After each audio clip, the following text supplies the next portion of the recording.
Yes, I am back. How are you?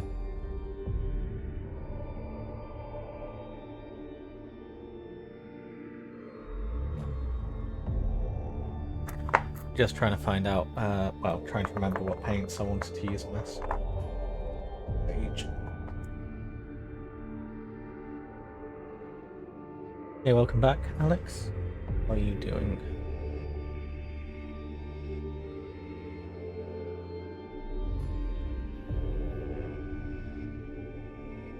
Good. How was your break, sir? Oh, get used to it. Yeah. Nice. Had food, watched Formula One, fell asleep. I was watching Formula One. Dead for Attos, so can't really complain.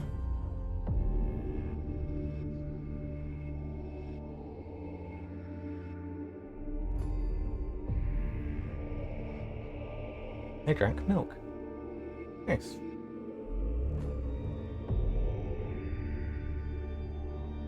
And basically, the plan now is to just throw a bunch of random silvers in places for this next stage. Don't overdo it, Alex, you'll make yourself sick. So first paint we're going to work with in terms of metals is Darkstar Molten Metal Steel. This is a nice dark colour.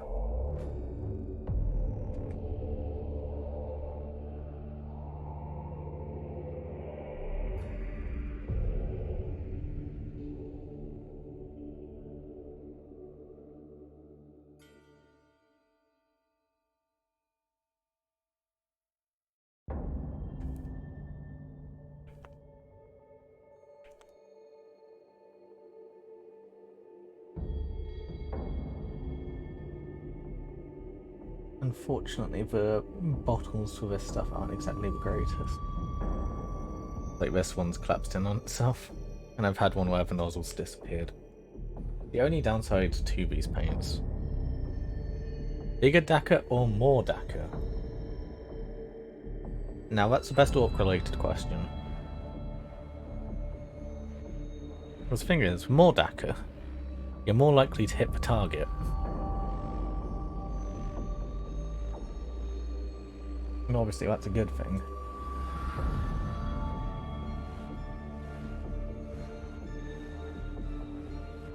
However, bigger Daka, significantly more likely to crump the target.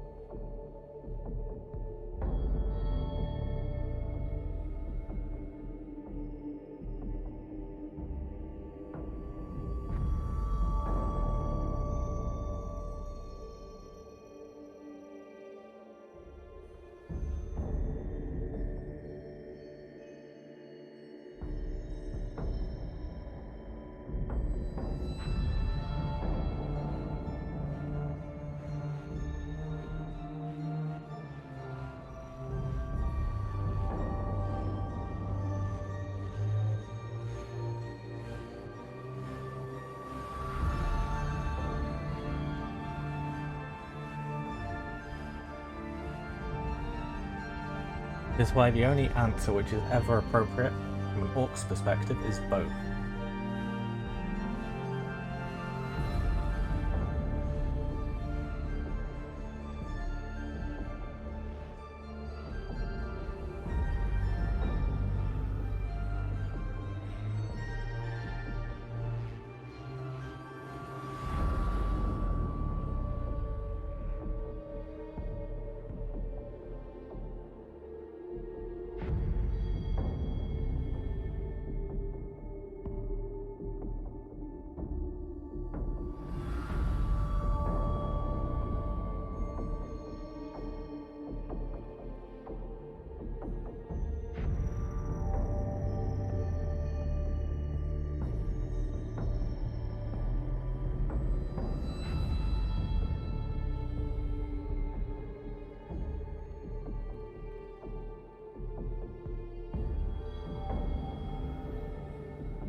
I'm still blown away by Duncan paints. Looks like the same colours when you first brushed them on. Yeah, you've gone on really well.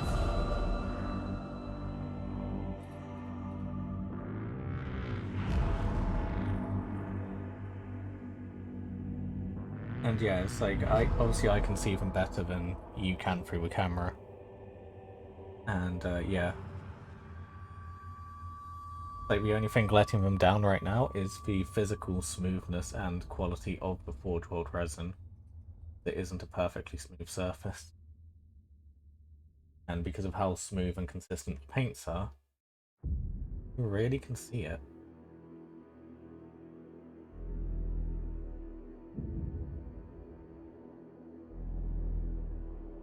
How are you finding Duncan stuff overall? So far I've used a red, white, and grey. I've used Demon Red, White Star, and Arcaradon Grey, and they've all been perfect.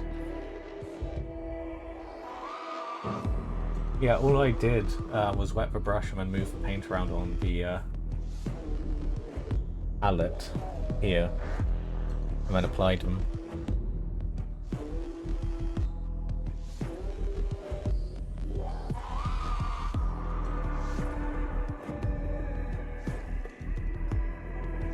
I didn't add any water to the palette or anything. All I needed to do was just wet my brush and then just move the paint around.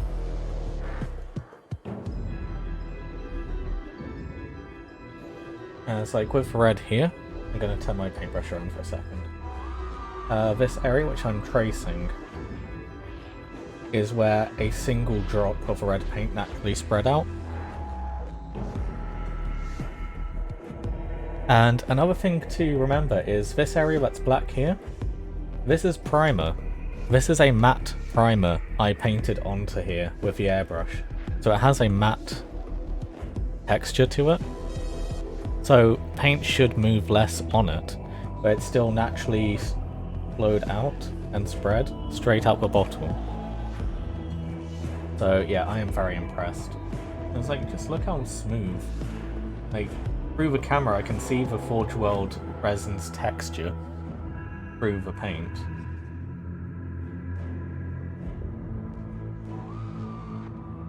That's how good the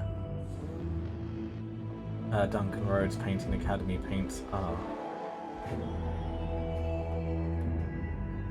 And yes, that red is 2 thin coats of Demon Red.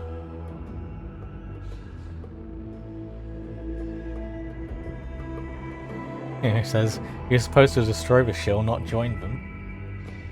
Hey, look, I'm not being paid to say this. I had to spend actual money.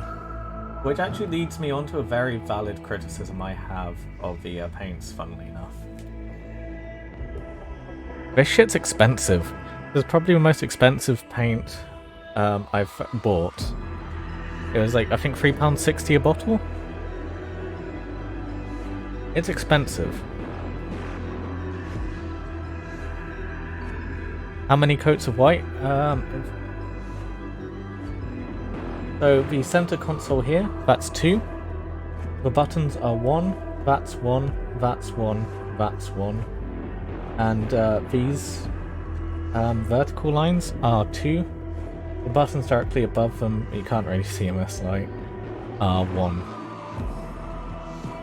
So you get good enough coverage for putting contrast paints over this white.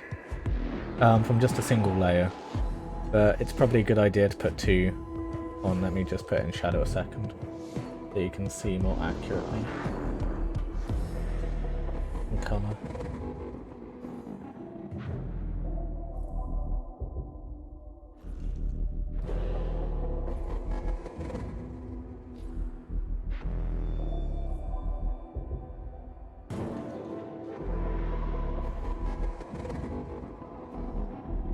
How does the white hold up to other brands?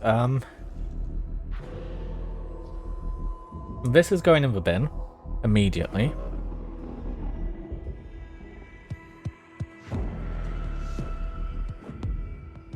this is still a full bottle, because I don't use it.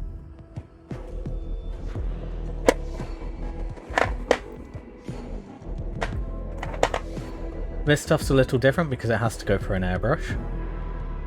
But this is what I normally use to prime white.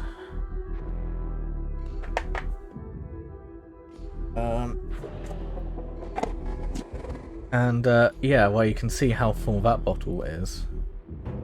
Still, oh, it's actually holding oh, it's gone weird. But yeah, this is basically a full bottle. Still.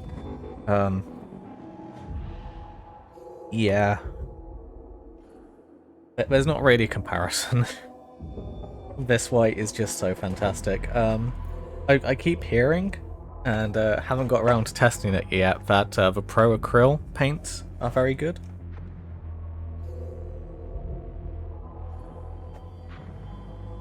But yeah, I haven't had a chance to test them. But yeah, this is immediately my white of choice from now on. I haven't had a brush paintable white that good, ever, I don't think. At least not to a level in which I feel comfortable using it. Oh yeah. 360 is still cheaper than Citadel paints, is it? I thought Citadel paints were like 260 or something. Hey Balrock, how are you doing? Oh, let me just put that there as eye candy for people tuning in to try and tempt them in. It's a Mechanicum soundtrack. Because we're painting a Titan.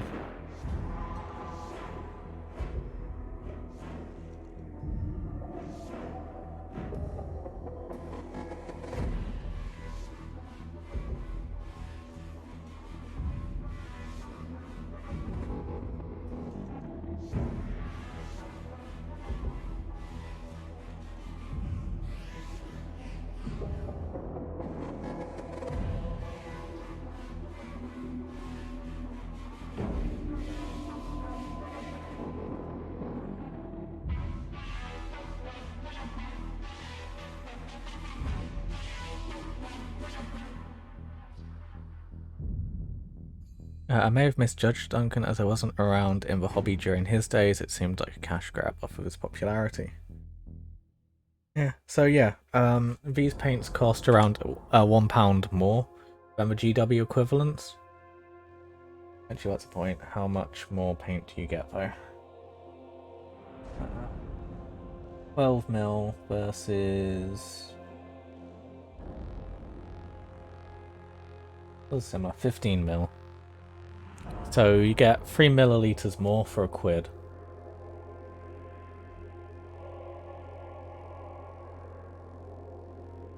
So it's not the best value for money, but considering how much you, or how much better the paint is, and how much easier it is to use, I think you're probably going to end up saving money.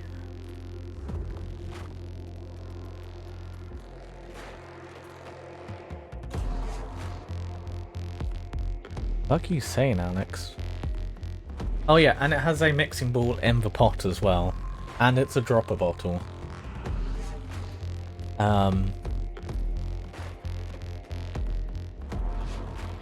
So yeah, I'm very happy with the paints. They are a bit more pricey, but I think they're absolutely worth it. And basically from now on, whenever I need a new paint, I'll be buying the Duncan Rhodes version. If I can get him to sponsor me and send me a bunch to continue to shill hard for him, then I'll absolutely do that and take that sponsorship, but yeah. Right now, I'm just happy that I've got some paints that work really well. Did you say Imperial Games stock them? Yes, they have them in store at the moment. I don't know if they're available online just yet, because they only have a very limited amount.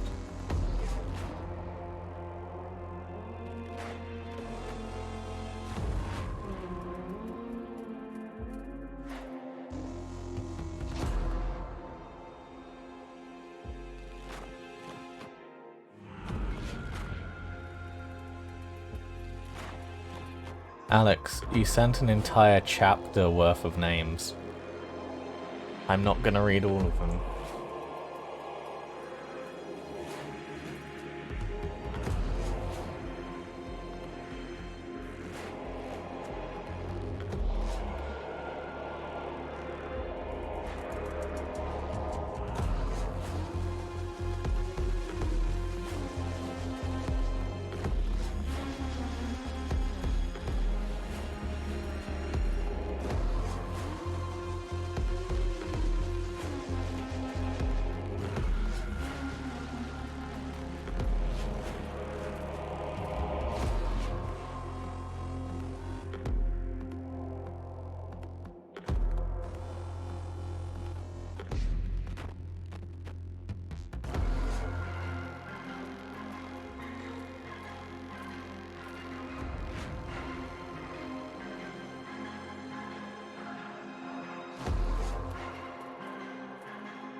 Are these essentially just layer paints, or does the range have shades, contrast, styles and stuff?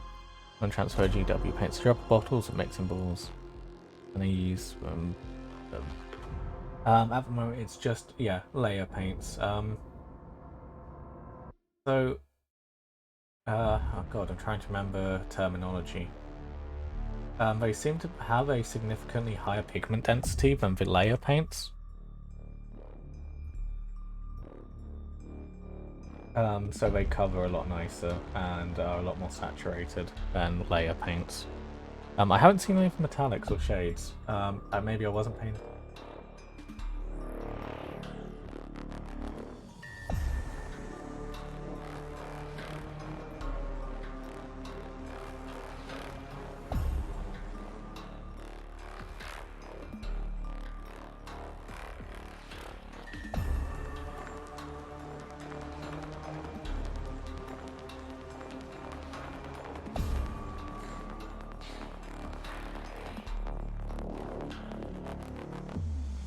To be honest, when it comes to brush painting metallic colours, it's going to take a lot for any company to be able to beat the metal and alchemy metallic paints. There's like the gold on this, right? That's just a single layer of gold, and you guys watched me do that.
Love a toner scale metallics, struggling to get the finish I want. Yeah, and yeah, just a reminder, the dark metal I'm using right now is Darkstar Molten Metals. I think overall, if you're willing to put in the effort to make these work, they are by far the best looking metallic metals you will get, because they have such an incredibly high pigment density that they look real once they dry. They're just a pain to work with because the pigments do separate out quite a bit, meaning you need to build up quite a few layers, but the paint is incredibly thick with 2 C's. Because I mean, look at that blob. It's you know, it hasn't really moved on my palette whatsoever. You ever matte varnished metallics? No, I haven't. Well, at least not intentionally, anyway.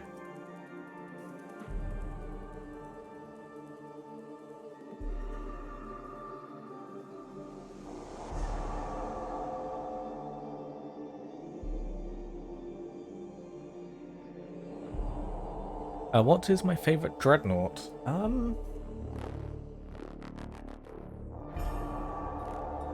Probably either the Contemptor or the Doradio.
Funny to me thinking back on when the Contemptor was first released, both in its original resin form from Forge World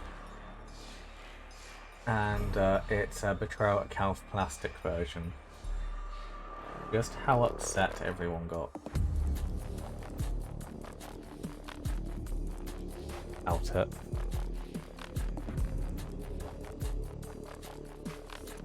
So when they first released it, it was, you know, a Dreadnought but better, but for the Horus Heresy and Forge World, but could also be used in 40k.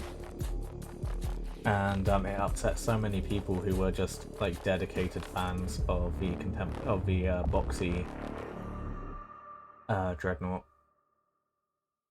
It's like, how dare they make us have to buy a Forge World Dreadnought, which is better and completely different design to our current ones.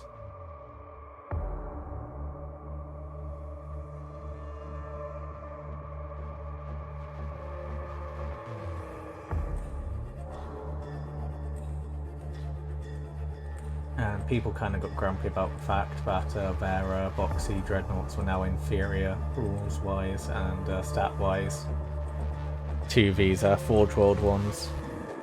And they were complaining and crying about how it was pay to win and how the Kera's Assault Cannon and the multi-melter options for the Contemptor Dreadnought were just so powerful and just too good. And it wasn't fair that people who could afford Forge World were able to buy these things. And then, like, not even 2 years later, I think, we got the Betrayal at Calf box set, which came with 5 Cataphracti, 30 or 40 Mark IV Space Marines, the Contemptor Dreadnought, and the 2 characters.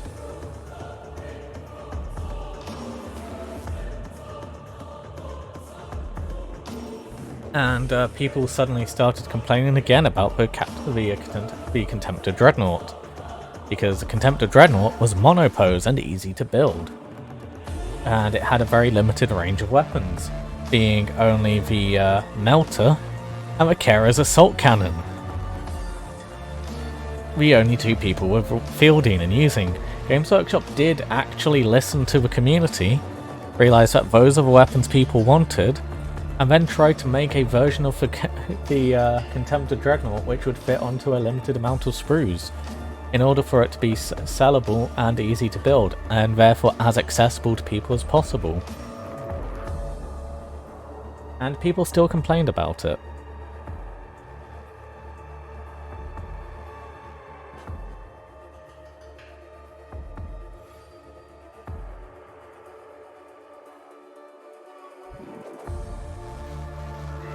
Well, you still may as well build it.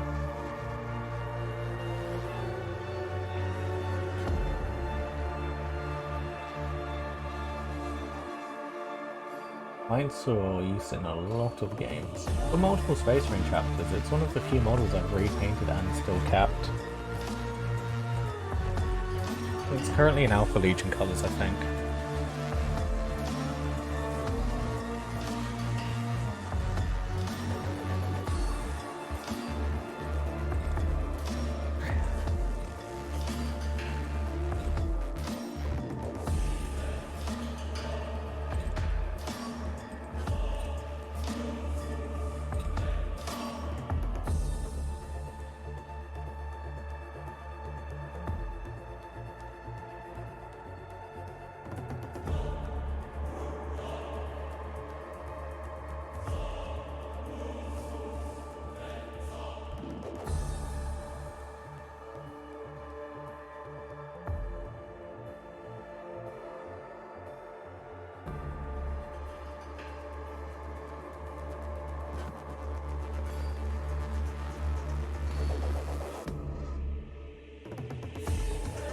Yeah, well, it's a relic from the Age of Darkness that was Games Workshop easy to build models. Back when Imperial Guard easy to build models were basically the entire body, and then the front of their arms and their guns, well, the lower arms and the guns, slotted into this giant matte plastic ring in the middle of the model, with a little slot tab that you'd push into the model. And you could still see where that hole was, even when the model was assembled. It was blatantly obvious you bought a 5-man squad of Imperial Guardsmen for £5.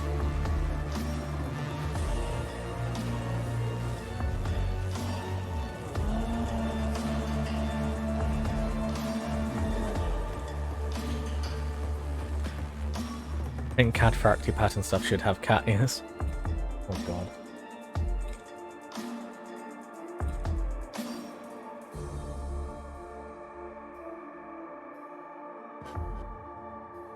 I love that they made the cat ear Cataphractii stuff a unique design choice to the Dark Angels. Because overall I found, and I'm sorry for any Dark Angel fans watching, but I've typically found that most Dark Angel players are typically the most insecure people.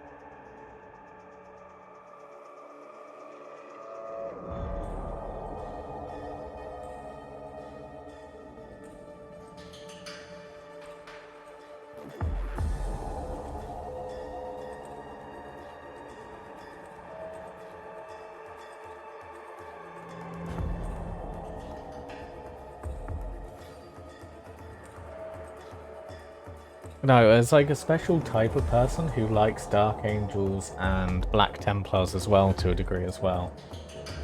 People who are just incredibly insecure about themselves and who they are, who have to like go for the edgy, over-dramatic kind of religious thing. things. Like, think about everyone you've met online who is obsessed with the religious Templars, right?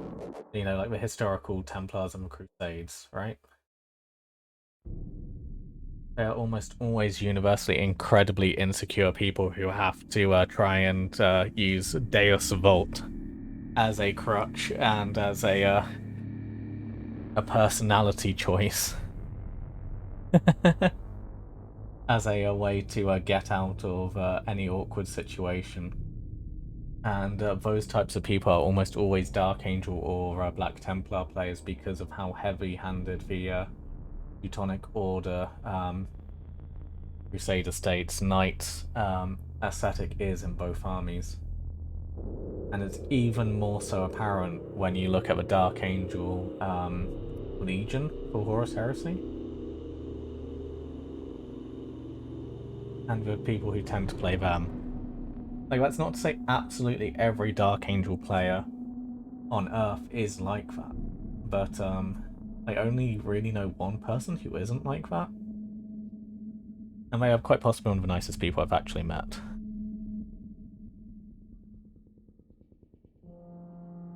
But yeah, for the most part, Dark Angel players tend to be incredibly insecure in themselves.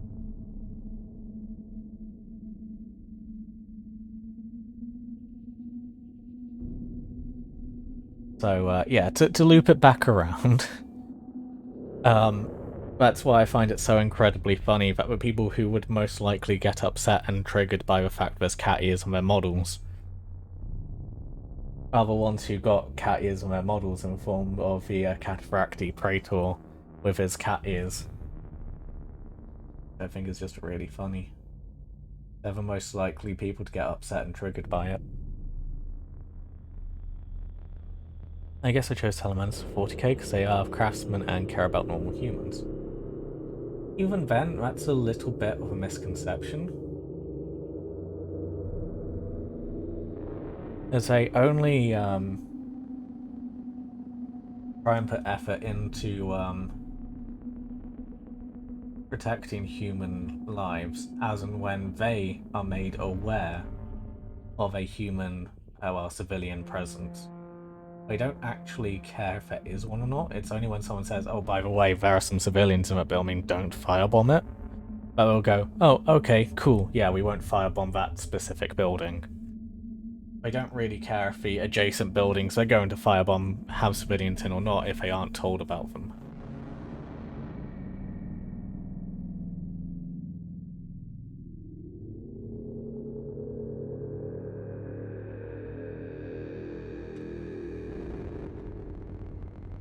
And yeah, whilst I know a lot of people like to do it just because it's funny, reminding people of reminding Salamander players that their Primarch is quite well known for using a flamethrower to kill Eldari orphans.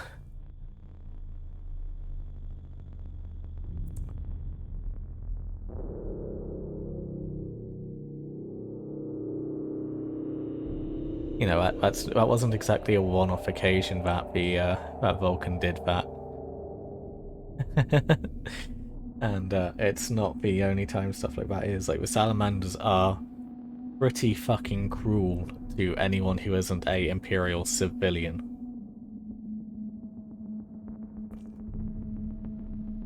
Yeah.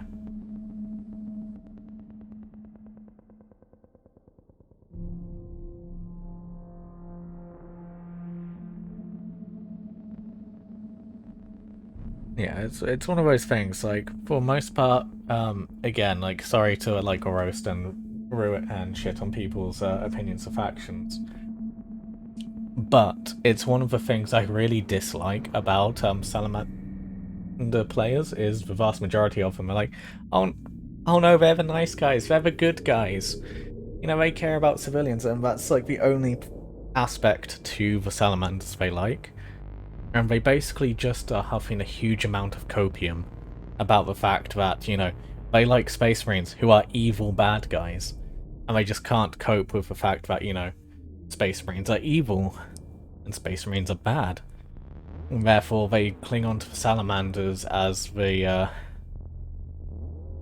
as the good guys, which they are not.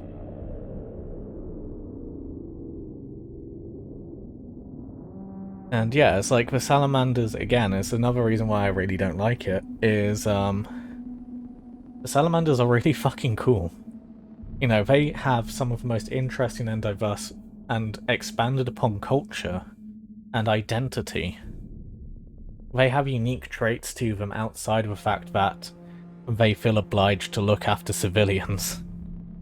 They are some of the best craftsmen in the galaxy. You know, there's a lot more to them than just they give a second thought towards civilians.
Is everyone's favourite players the orc guys?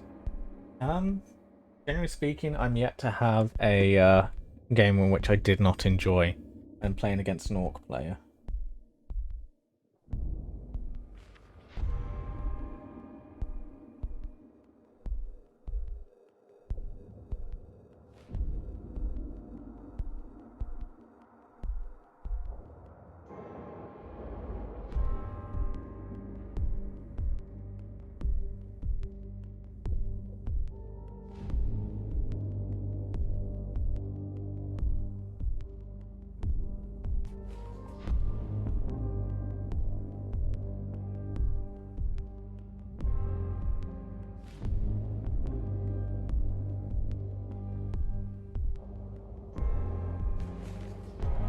Yeah, most orc players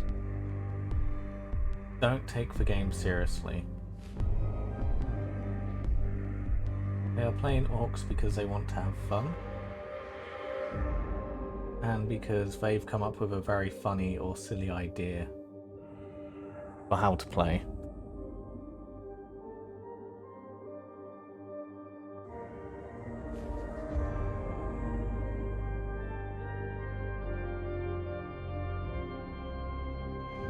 And with a couple of exceptions for like when the well, in recent memory, when they got that all the new orc vehicles, and they suddenly became a meta army to play. Orcs have tended to be one of the worst armies to collect in terms of like actually winning games. So they never really appealed to the play to win crowd.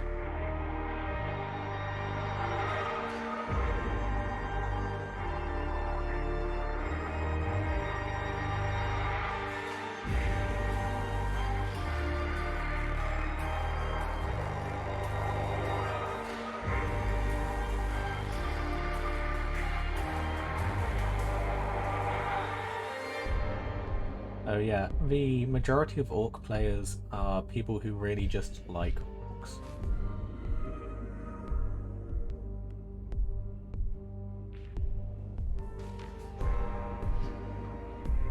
they are therefore the most entertaining people to play against. Because they're doing it sheerly because they love play as orcs.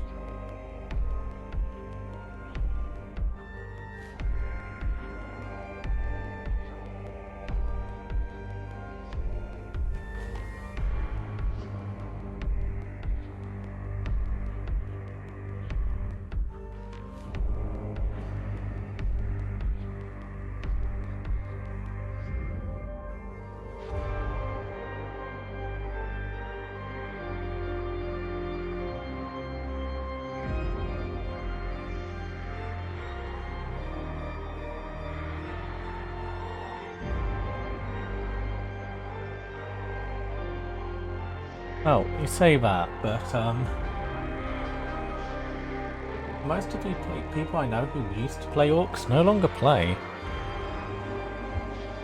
As they've started to lose interest in the game, or they are just simply too old now. Like, that's the best way to put it is they probably have the, like, one of the oldest, like, average age of players.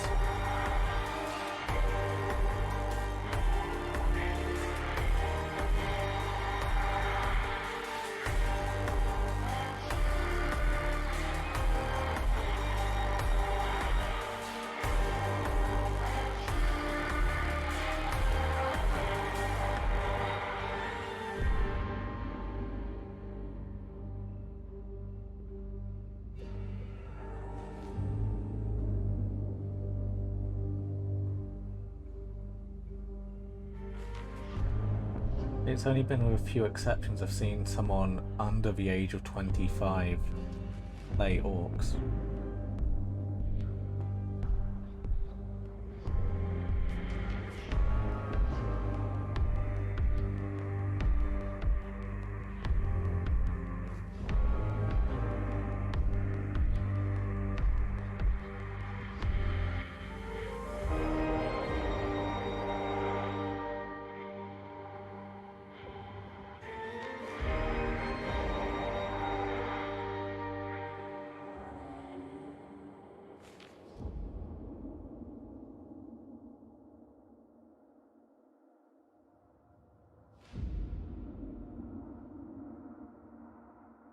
What do I think of Golden Demon? Yeah, it's a cool event.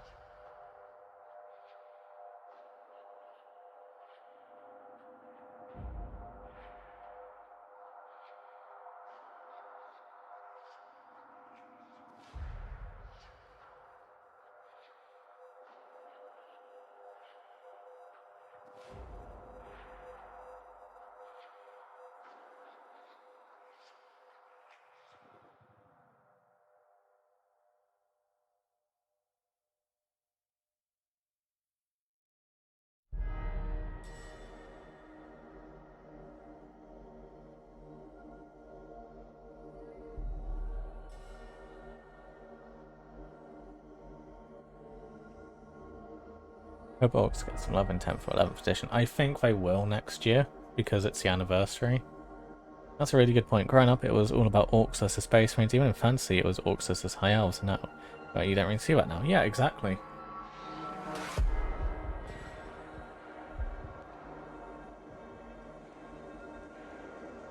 Orcs went from being the bad guys to that one faction which seems to hit all of the niche weird video games.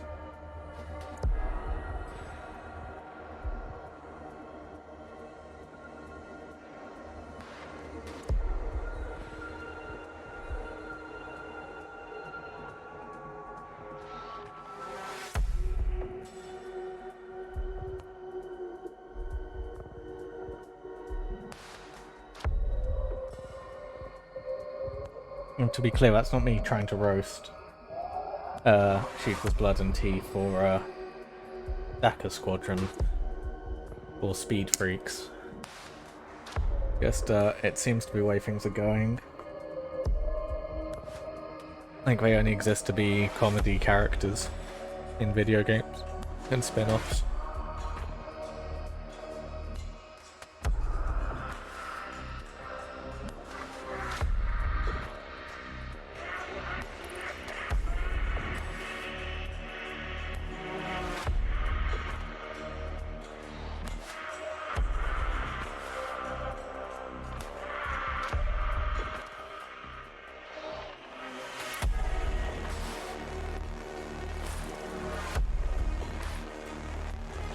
Do you think there's too many factions in 40k and AOS? I've lost track of how many there are in AOS, and considering how the game doesn't seem to be doing too well, I'd say yes for Age of Sigmar. For 40k, it's a bit more difficult. So I'd say yes, based off the direction they're wanting to take the game in. For a competitive, balanced game, which is what they're trying to push for at the moment, which I personally don't like or agree with. There are too many factions of vastly different stylings and characters that it doesn't seem to work. If they were to go back to like how it used to be, where the focus was on the narrative and just trying to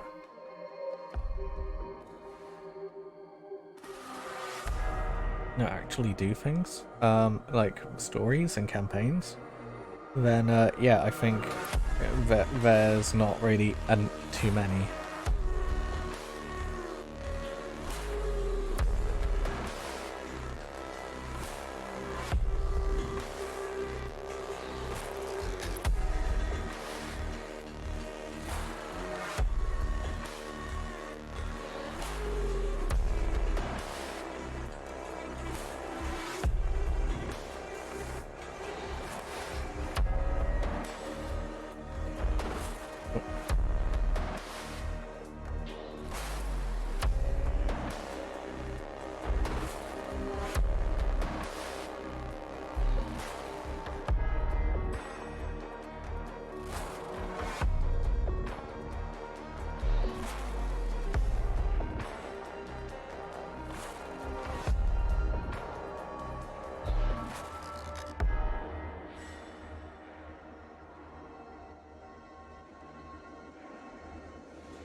I really don't know enough about orcs to have a specific favourite character.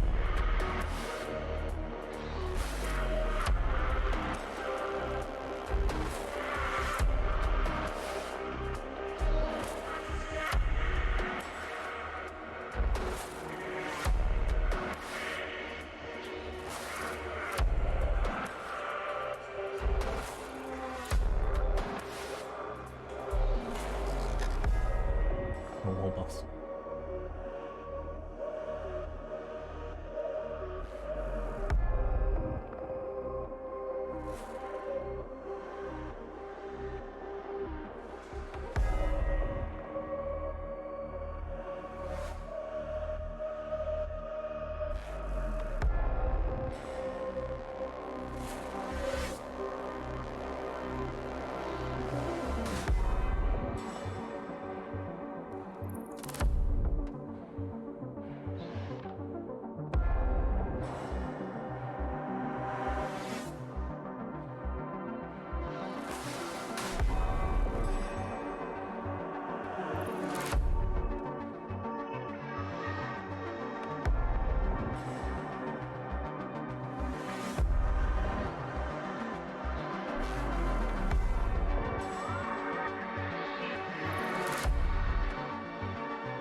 The one time I use Games Workshop paints, this entire process, and it's already separating out and not covering well.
I grew up around a lot of orcs, so I can relate to the culture.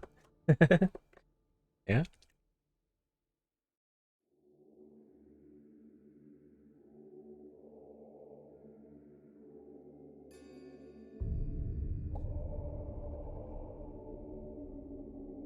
We'll just use the airbrush version.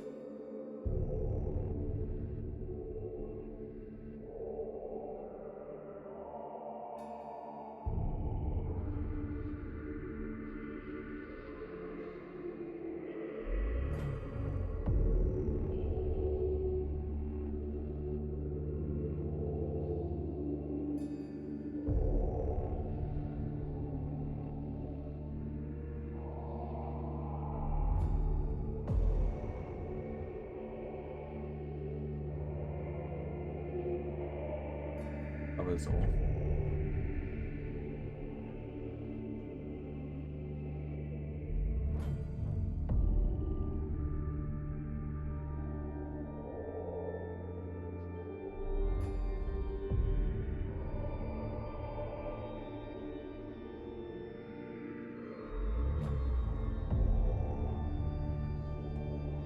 Rage quitting that.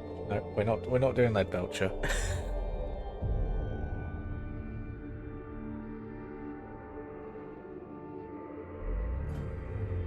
I'd much rather work with that stuff.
The infinite money trick is starting a Twitch channel and making people think it's a good idea to let you buy all the shiny things they want and paint and build all the stuff you actually want to do.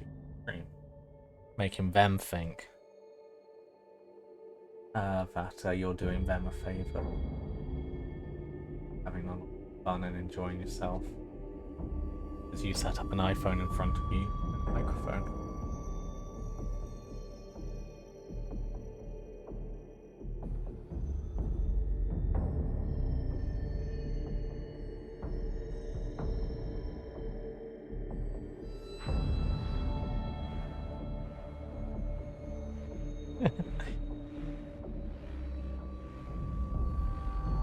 What I'm saying is I appreciate and love all of you and thank you for enabling my crippling hobby addiction.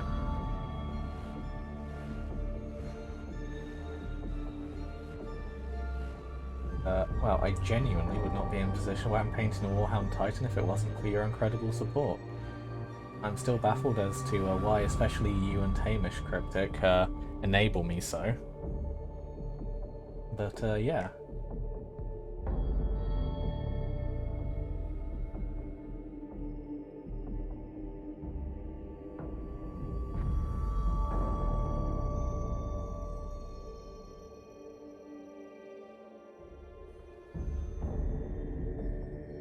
You know, this model I'm painting right now is not that far off how much I pay in rent.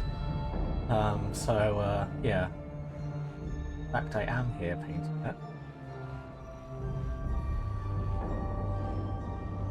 It's still kind of insane to me.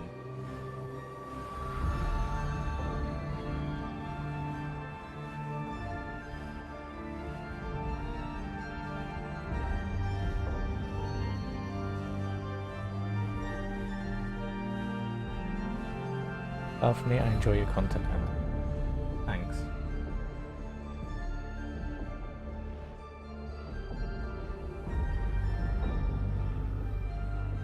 I am trying very hard to not sound like a generic content creator when it comes to trying to do all this stuff. I'm glad people enjoy me, whatever the fuck that brings with it.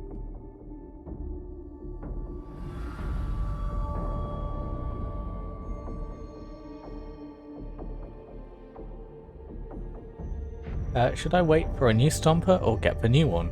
Do you like the new one? Oh, sorry, do you like the current one, Alex?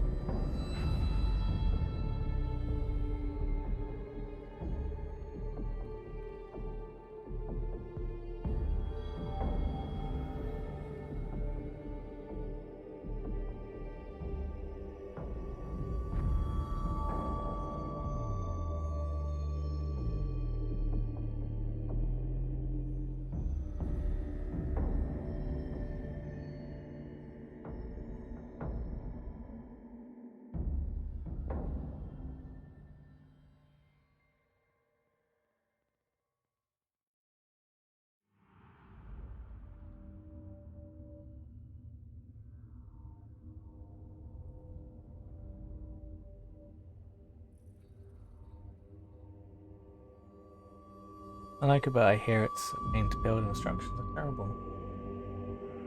I refuse to believe they are as bad as Forge World instructions, like for once for this. So,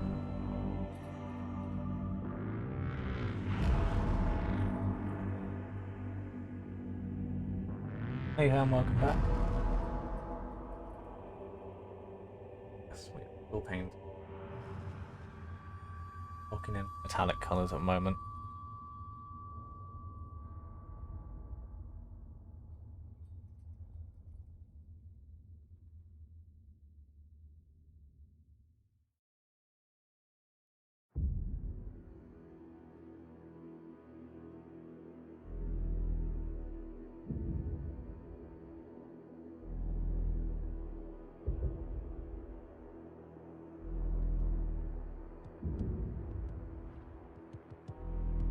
Oh, yeah, on the note of points, What might be a good idea for you guys is if you save your points, because especially when we get round to working on the head of this Titan, it will be a points redeem for the crew for this Titan. And because the Titan is not from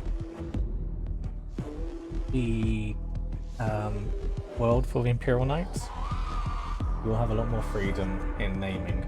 Obviously, it still has to be a serious and sensible name. But yeah, I will be letting you guys name the characters.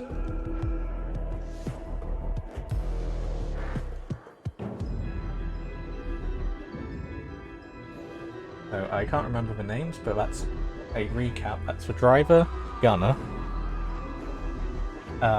Princeps, so the commander, 2 gunnery servitors, and a tech crew.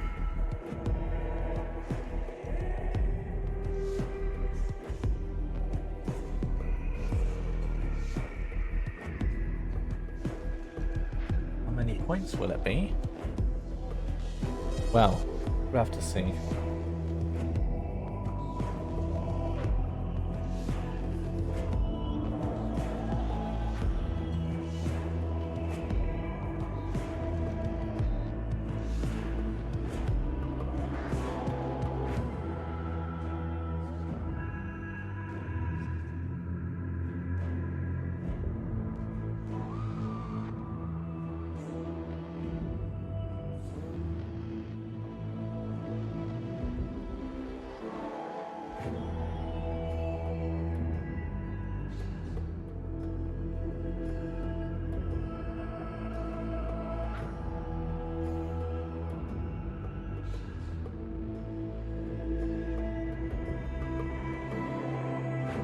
I suppose that's a question. How many points do you guys currently have?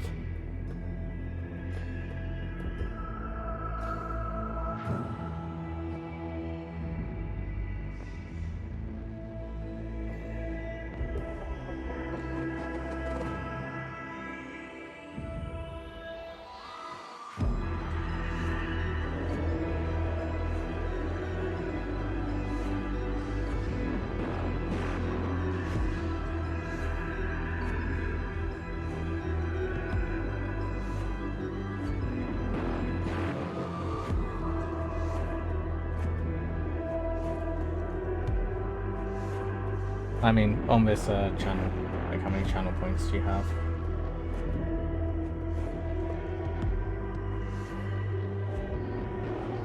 You say not many, you will lower price. Hey, look, I'm in no rush to name the characters. Doesn't really matter if they're named or not as to whether or not I can use it, right? You're being coy and defensive, and I'm going to assume that you probably have a lot in your hoarding. 12k, 10k, okay.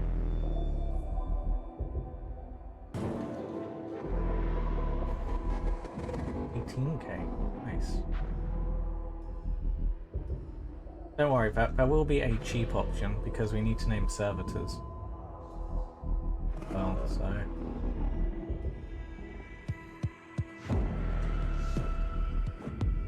Yeah, the main reason why I'm asking is because I want to make sure it's one of you guys who's regular and always around, rather than someone who, you know, waltzes in for like 5-10 minutes, do some points.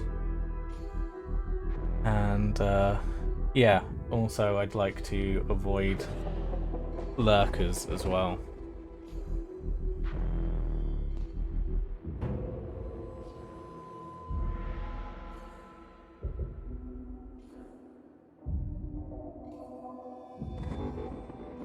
I want people who are active in... It's not me throwing shit at for people who are lurking.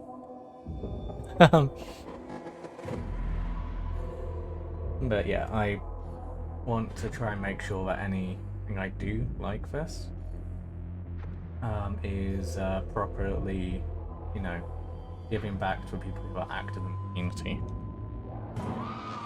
And whilst I won't say, you know, for people who donate the most in terms of like gifting subscriptions and stuff are going to always be the ones who get stuff. At the same time, if you are someone who gifts subscriptions, you gain a lot more points. You know, I want the people who are active in the community and, you know, help me build this community to be the people who get rewarded with stuff.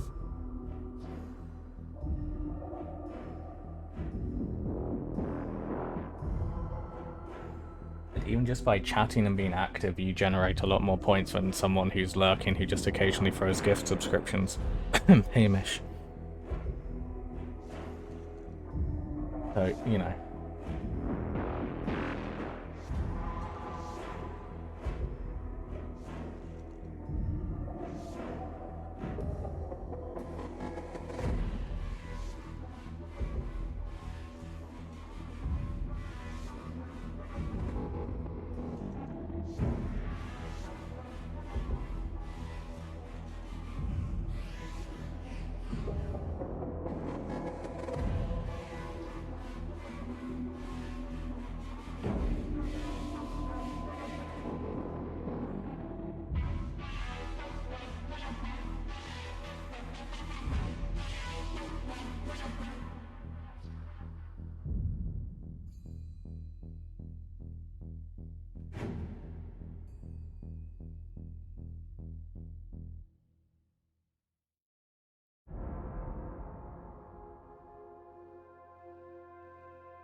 Yeah, I really like the whole channel point system.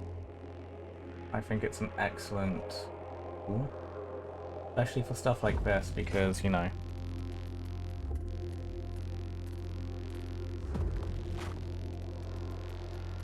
everyone who watches equally then will have an equal opportunity to then spend stuff. You've all been around for a similar amount of time, you're all having similar levels of engagement.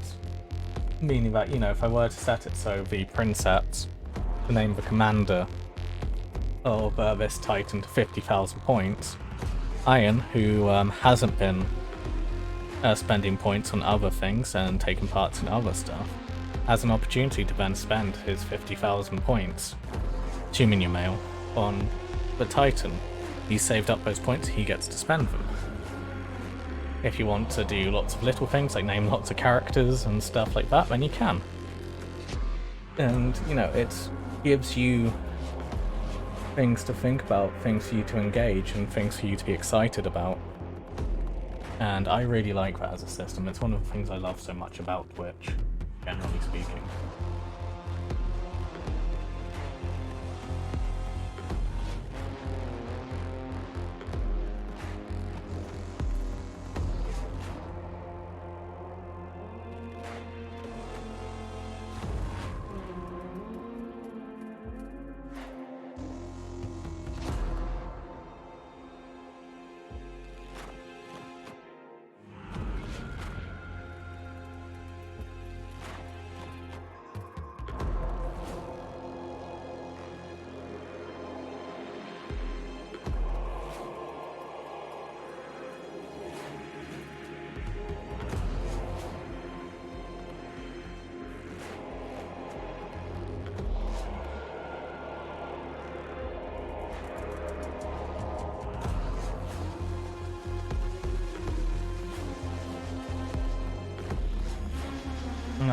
Yeah, and there's another thing as well. I really like how Twitch doesn't try to handhold us when it comes to how we utilize our channel points. Like, yes, there are recommendations, suggestions, and basic stuff that it throws in there.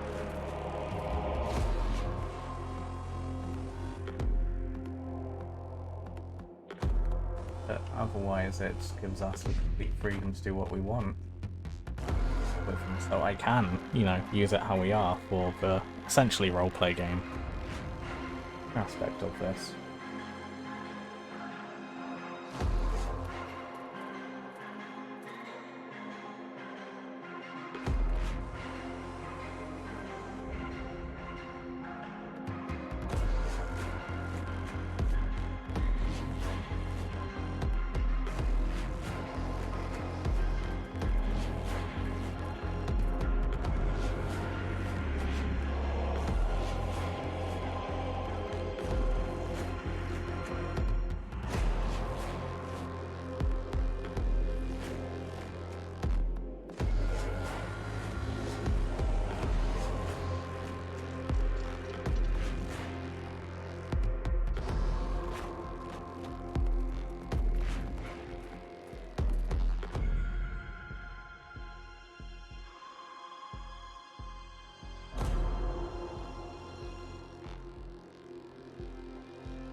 I'm gonna do as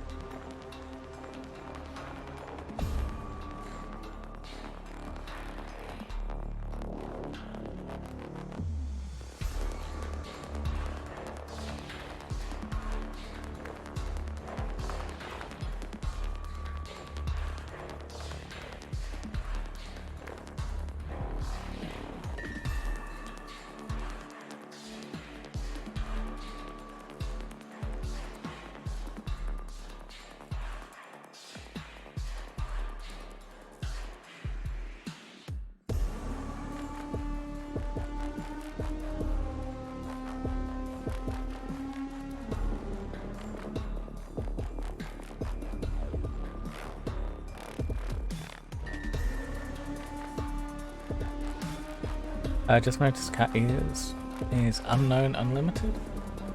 Yeah, so basically the cat ears war, well, the second cat ear war was won basically by Hamish in well, Hamish and like if you want me to shut up about this, Cryptic, let me know. But it's like basically Cryptic and Hamish got into a money throwing fight, and over the course of a single stream, they paid for this. Hamish threw in the most money, and therefore, until basically the end of August next year, I'm wearing cat ears.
And yeah, so basically to encourage a ceasefire in the moment of peace for their wallets, to rest and recover.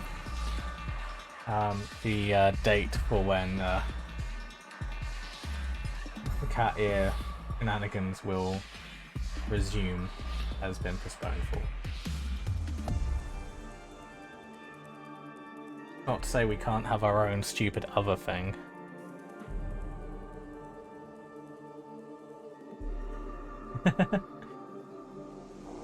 And yeah, I was asking chat earlier. Now that cat ears are locked in place till August next year, obviously next. What should we have instead?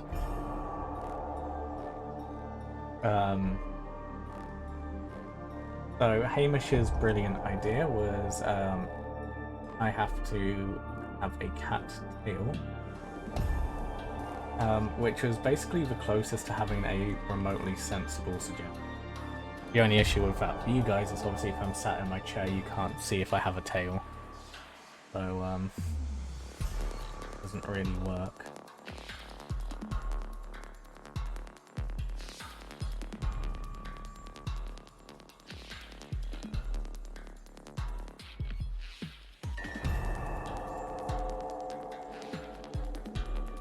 And again, hot tub streams will not happen until someone buys me a house with an outdoor hot tub.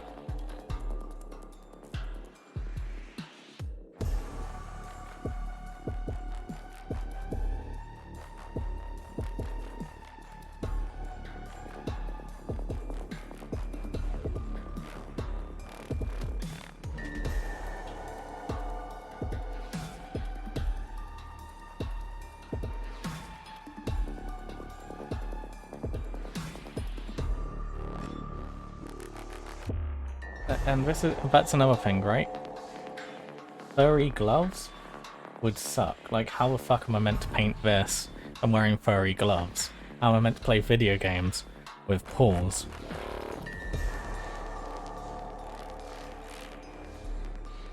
Furry gloves and whiskers.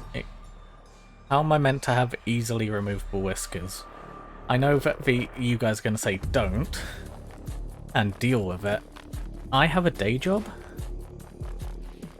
and I have responsibilities, and I have to go into meetings with people. I'm not going to wear whiskers into those.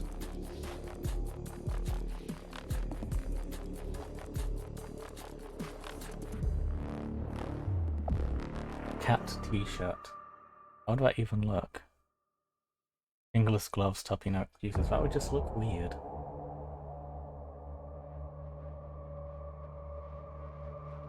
Also, again, it's like, unless I'm doing hobby streams, you guys can't see it.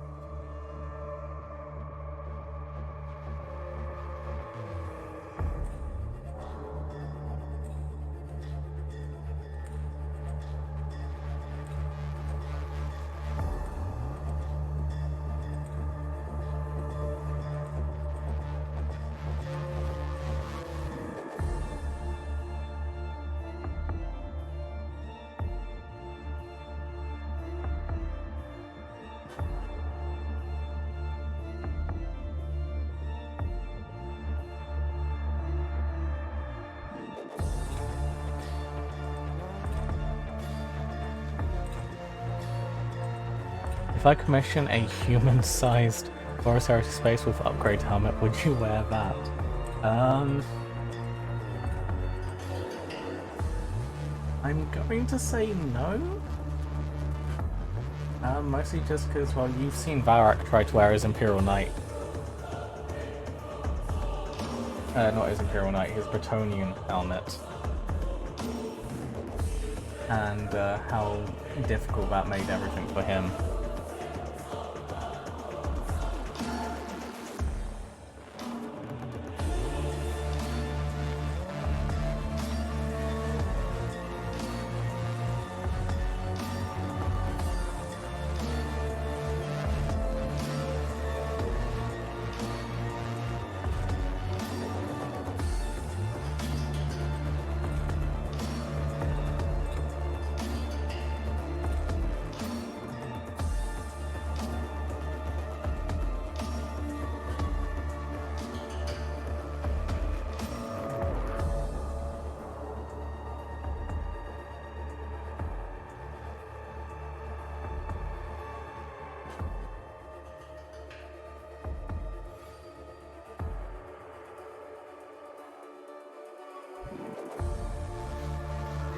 It would be a pain just for it would be funny.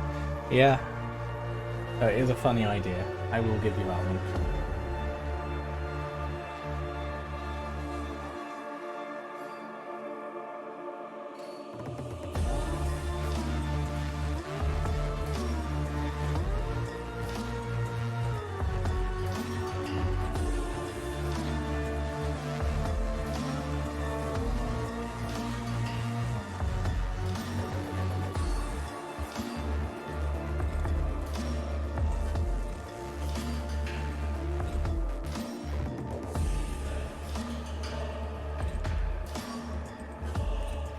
I'm not having to drink out of a bowl.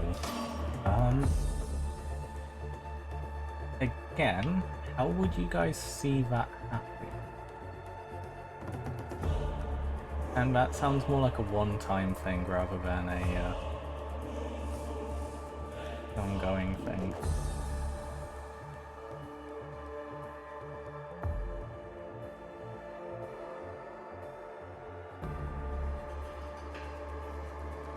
Just need to find. Oh.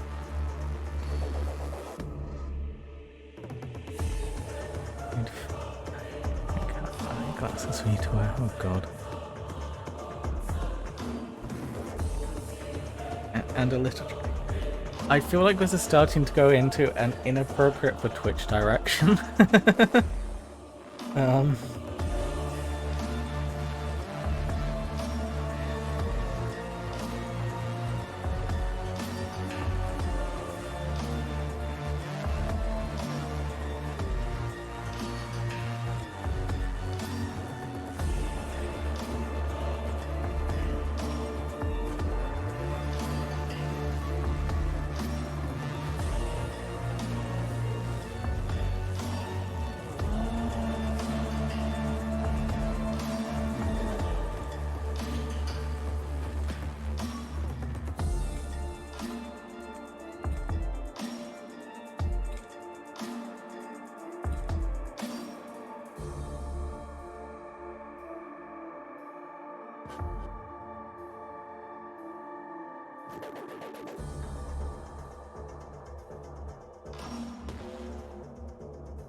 Do they have a cat head balaclava of cat ears for 13 USD?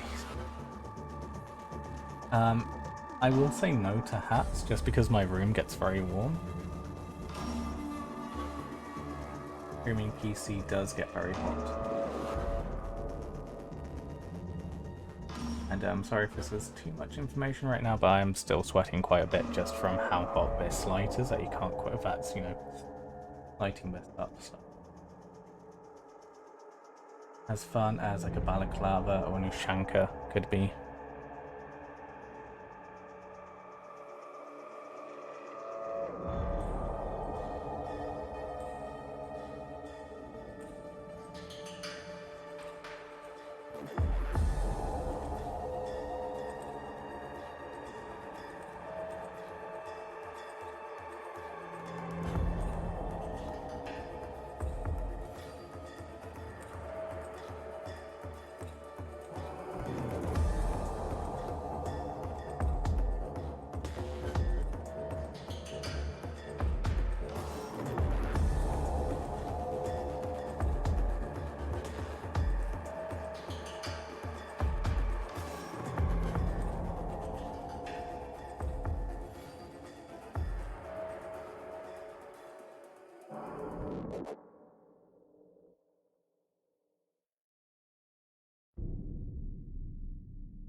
Yeah, so it's honestly kind of one of those things for me for cat ears, right? It's like I am like as far as Twitch is concerned, and like the personality is meant to be on here is Tuppy the Ducky. I keep occasionally trying to see if I can change it to just Tuppy, but unfortunately it's not taking that as you.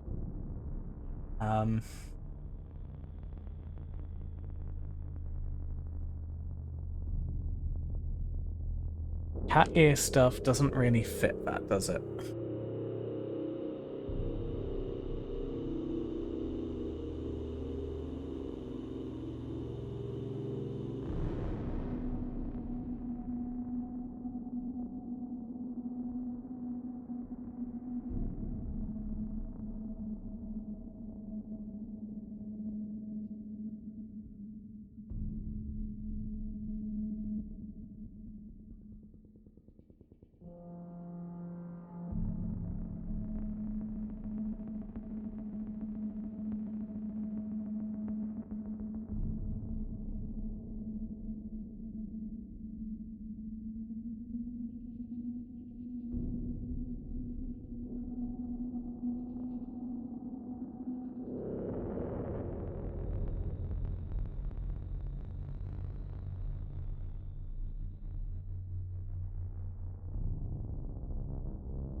I suggested a duck thing.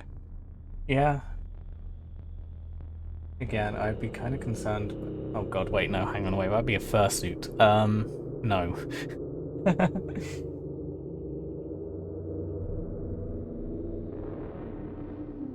Hang on a second, chat. That's a floppy disk reader, right? For those of you who are old enough to recognize that, that's a floppy disk, isn't it? A floppy disk reader.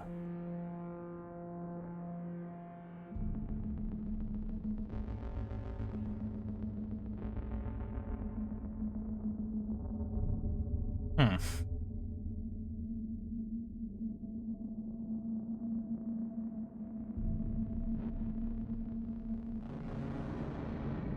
Have ideas to regain your dignity. Save and Twitch out service guidelines and don't prevent.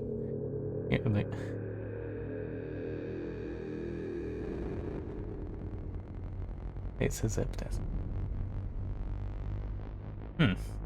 Either way, it's interesting to know that such technology still exists.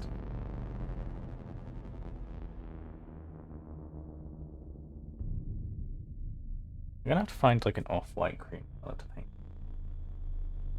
Even though no one's probably ever going to see it.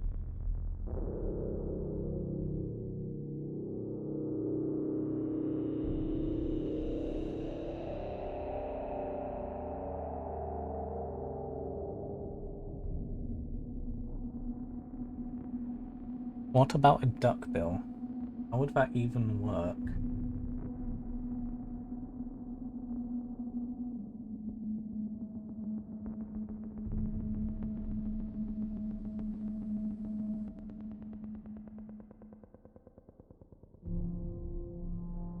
Be a duck-billed catopus.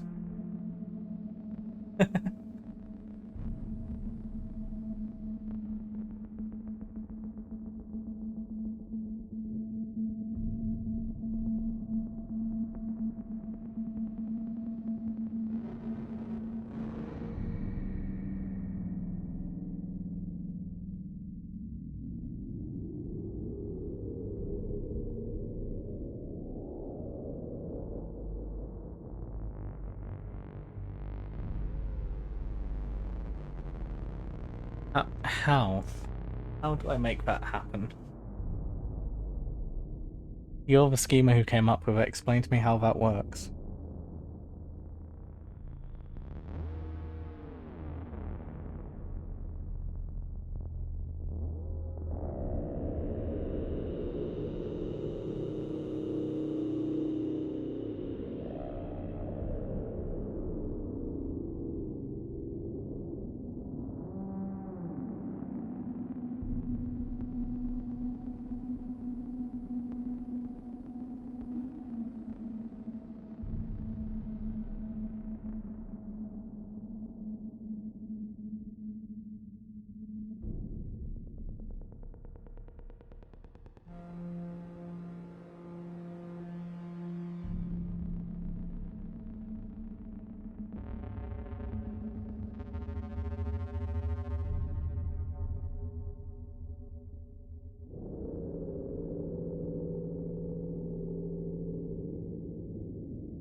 You know I still have to be able to talk, right?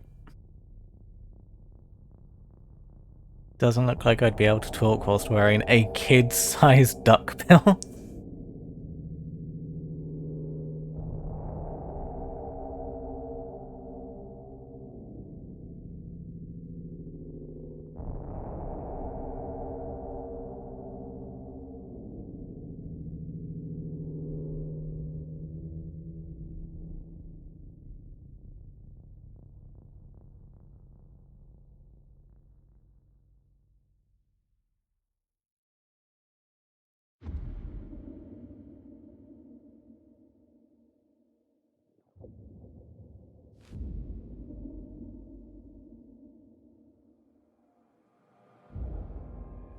Dead mouse can do it, you can. What?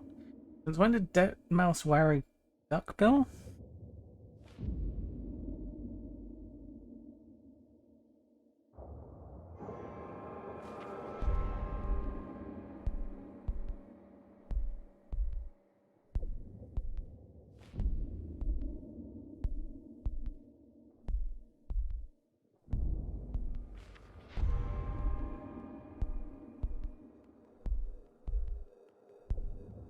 Where'd you find a mask on the other day?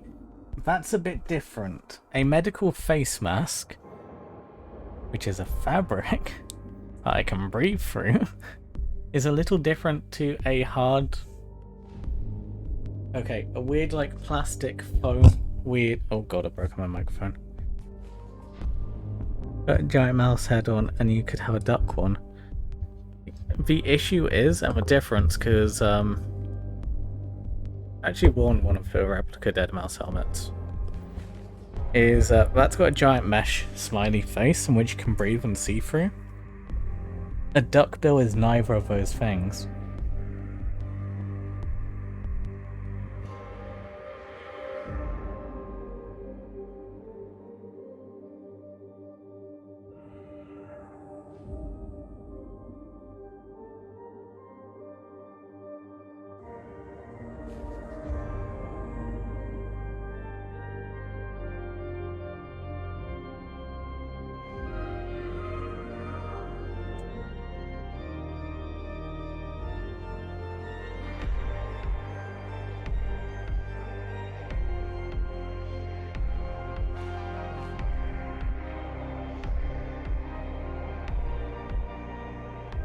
Oxygen's overrated.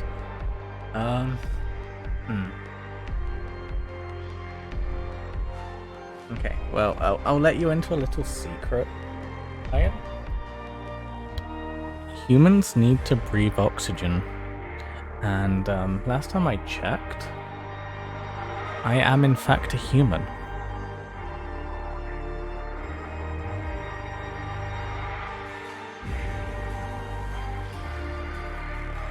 A human that's misplaced by plan.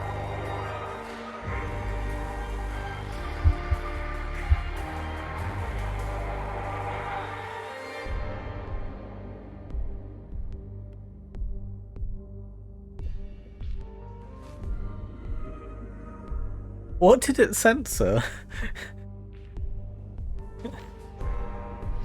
What?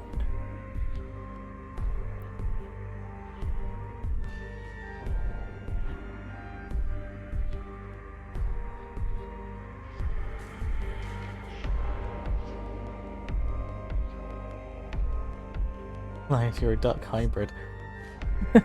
I am. You're not going to believe this. But ducks also breathe oxygen.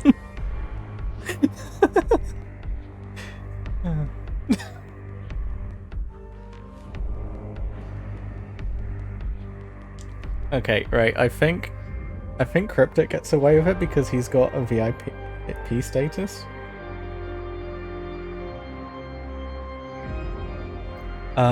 You guys might just need to send me from in DMs.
Maybe I'll put it in with general chat on Discord. Oh boy.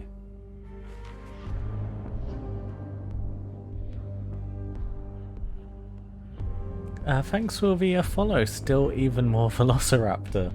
That's a good name. And welcome on in. We're talking about nonsense that my chat wants to do to me, whilst I paint the interior of a Warhound Titan. I'm waiting for paint to dry so I can do another layer of the silver. My god.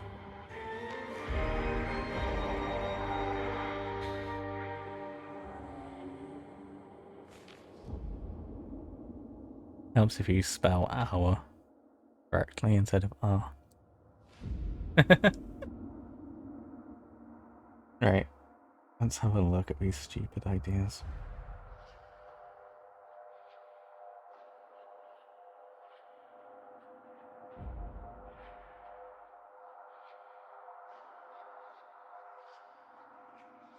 My god. That mask is oddly terrifying.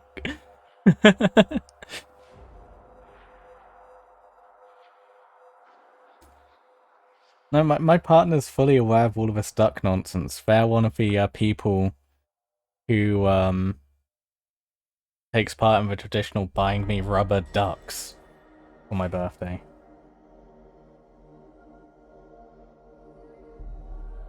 Welcome back, Ghosty. So they would not be surprised even the slightest.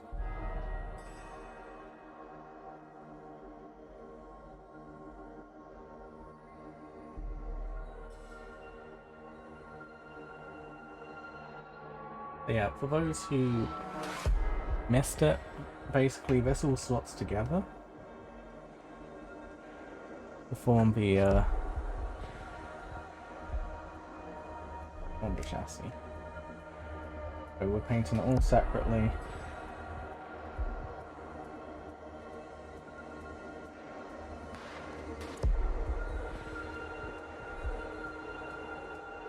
So we can actually, you know,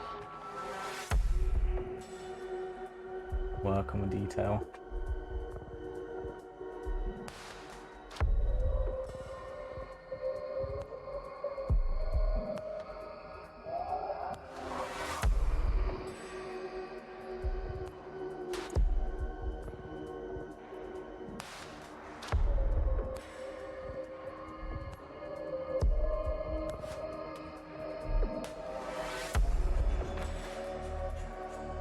Although we're rapidly reaching a point where I break up the contrast and say fuck it. And start just painting by effect. How many wounds does a Warhound have? I don't know, I don't play 40k.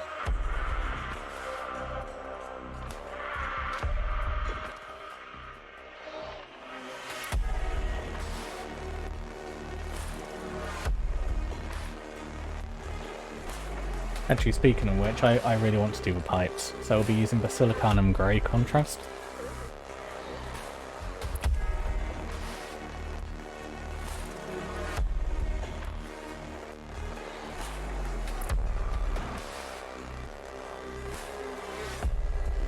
Well, I thought you knew the rules. Yeah.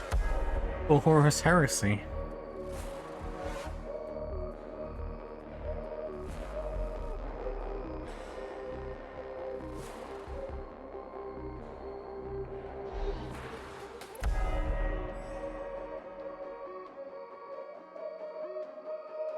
Wouldn't they be the same? God, no. Horus Heresy doesn't use wounds for vehicles. You can't wound a vehicle. That doesn't make sense. Think about it for 5 seconds.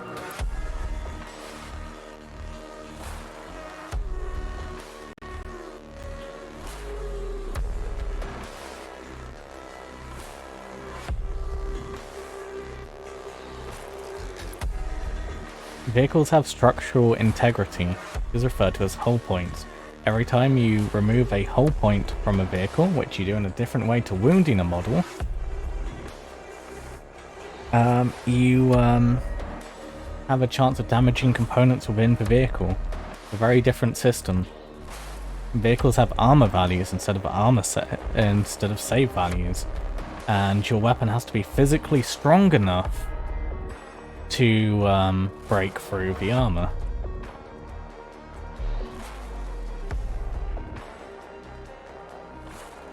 You don't just roll a dice and on a 6 you magically wound something which you shouldn't even be able to dent.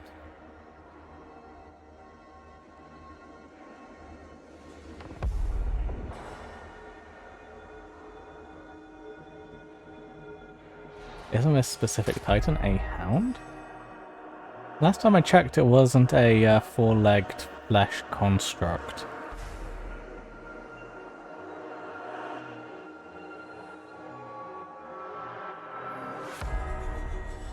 Hey Phasma, how you doing? You go for the arms of a Titan first? In what sense?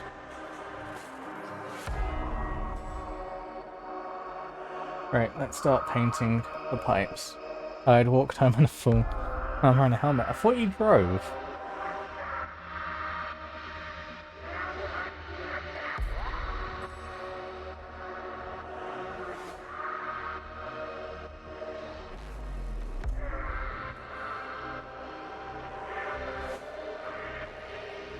I drank, so no driving time. Okay.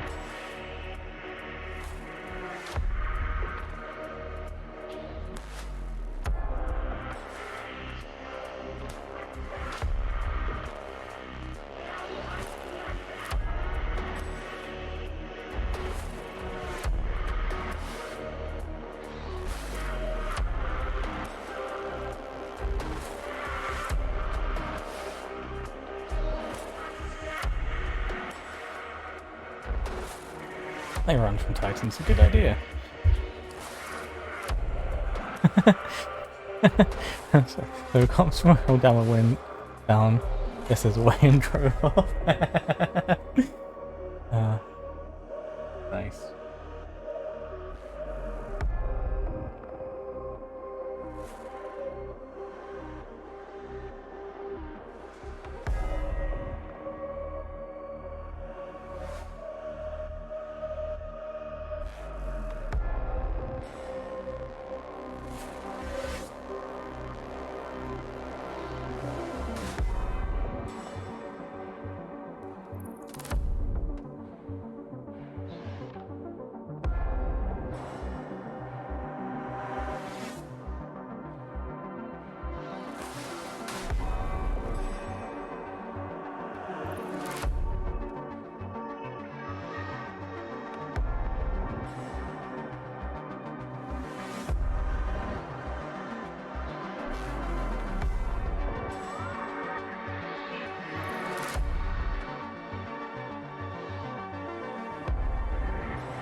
Not in Horus Heresy, you might do in Titanicus. Iron.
So, yeah, actually, now Phasma's here, and actually it's relevant, trust me.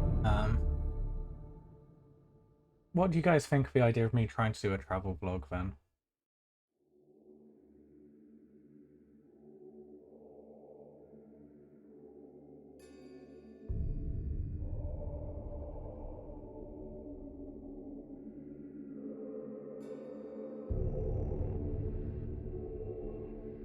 And yeah, I suppose I haven't really properly announced it. I'm going away towards the end of this week, for 4 or 5 days. I can't remember.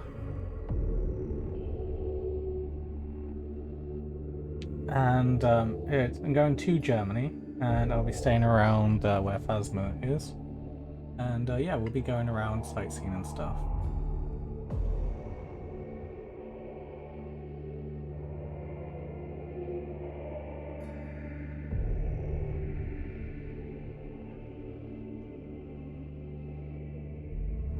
I've also decided to do something a little stupid, which I've only really kind of clued Phasma in on.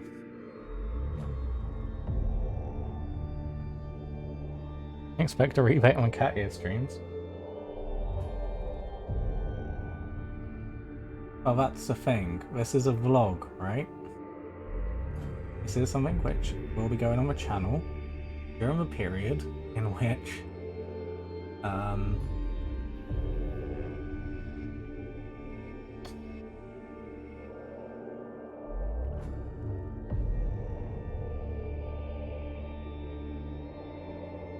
yeah, basically I would still wear the cat ears.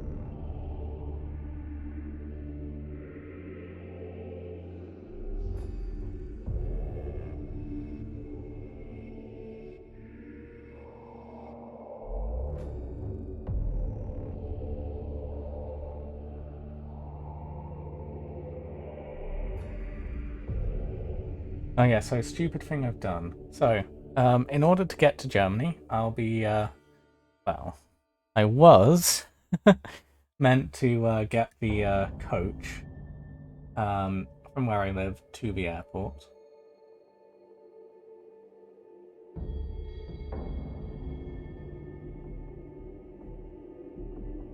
However, that was going to take like 7 hours or so, something ridiculous.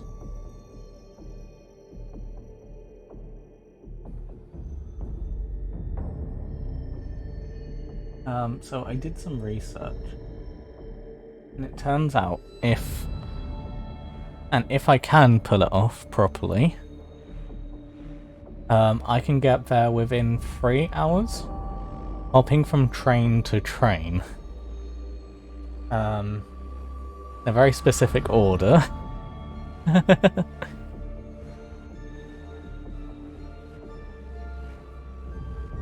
And with a very, very tight tolerance on the trains as well.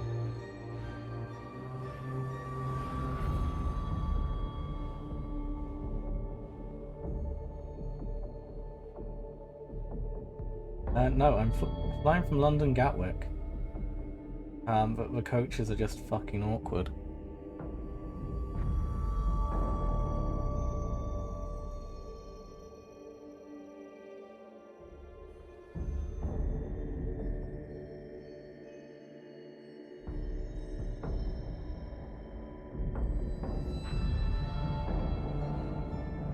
Yeah, on a side note, I love how contrast hell makes the pipes. I still need to go over them again. I think I'll do them in a darker colour next, but yeah. Oh god, you don't want to be stuck in Kulm. Ugh. Gross. Oh god.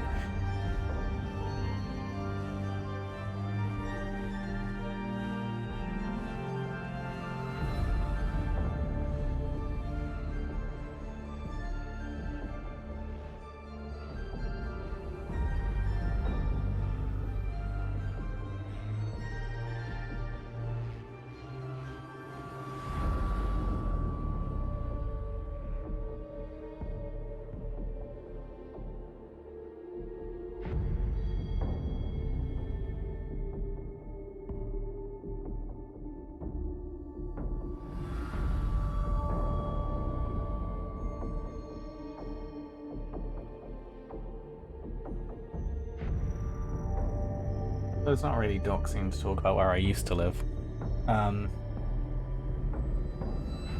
So if anyone's ever caught the train from Bristol down through Cornwall, you're probably familiar with the area of line between Newton Abbot and Totnes. There is a hill there. Apparently it's one of the steepest grades on the main line throughout the entirety of the United Kingdom. And I have been trapped on a train between there so many times.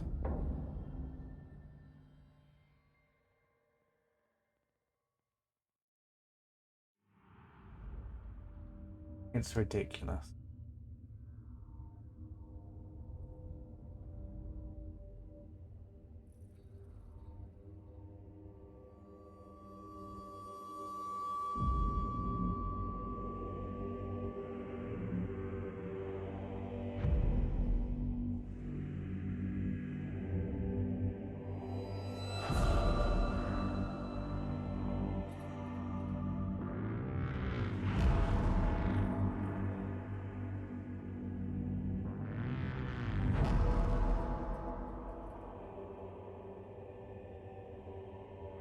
Thankfully, most of the trains I'm getting are not on that scuffed section of train line, as I'm past all of that. If you live in the UK, you probably remembered a few years back an entire section of that train line disappeared in Dawlish. And yeah, that made trying to get to work fun.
Alright, I'm out for night. Got to get Lord put up. Have a good night, everyone. Yeah, have a good night, Cryptic. And we'll see you tomorrow.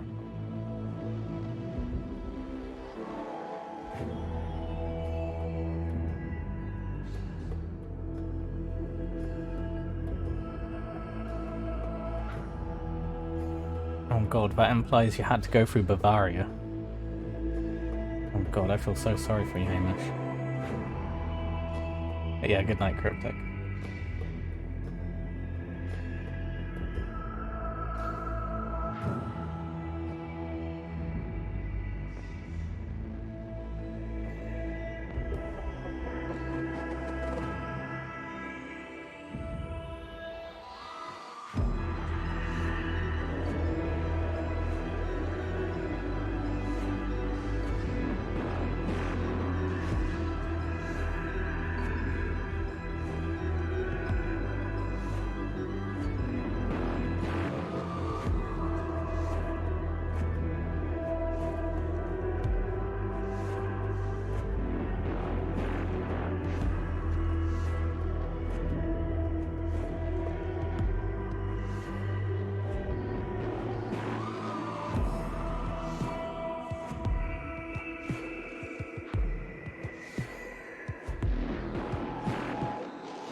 I thought they had some beautiful forests and wildlife around there. No.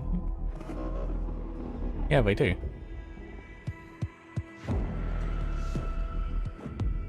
Oh god, well, I'm hopping off, going to spend time with the lady, then get to bed. Night, friends. Enjoy the rest of the stream. Yeah, have a good one, Herm. See you around.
Go to bed myself. No worries, Mark. Have a good one.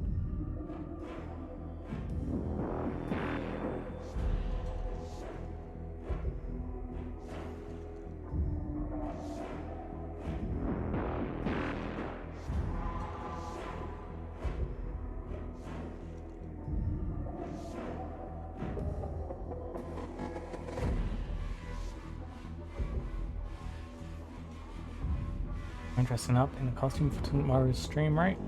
Yeah, definitely.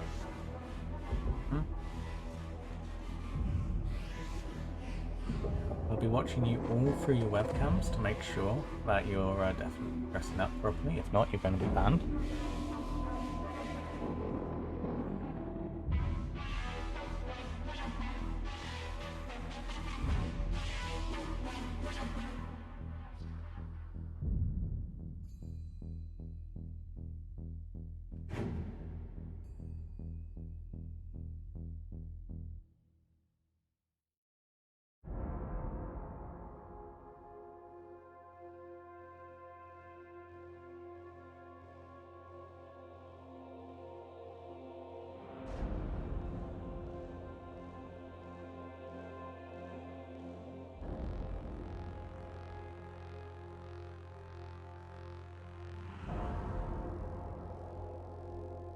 That was one day of the year for a magic hat. It's tomorrow.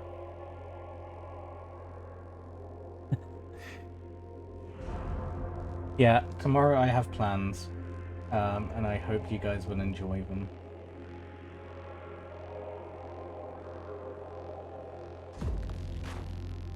If I dress up as a 30k space, do I win a scariest costume? No, because no one will be able to take you seriously.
Has Hamish been projecting his interest in being treated like a pet?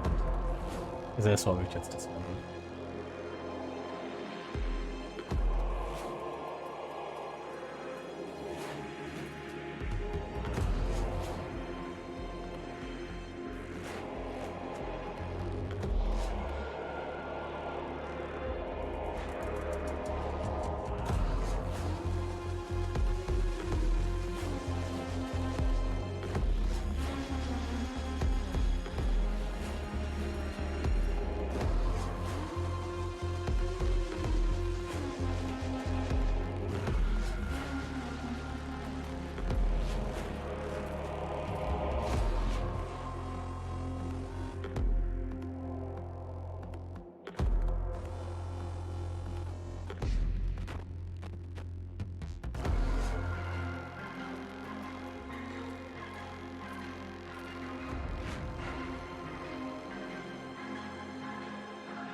Are you planning on pinning all the chunky parts or of this, or only ones that bear some weight, like skeleton?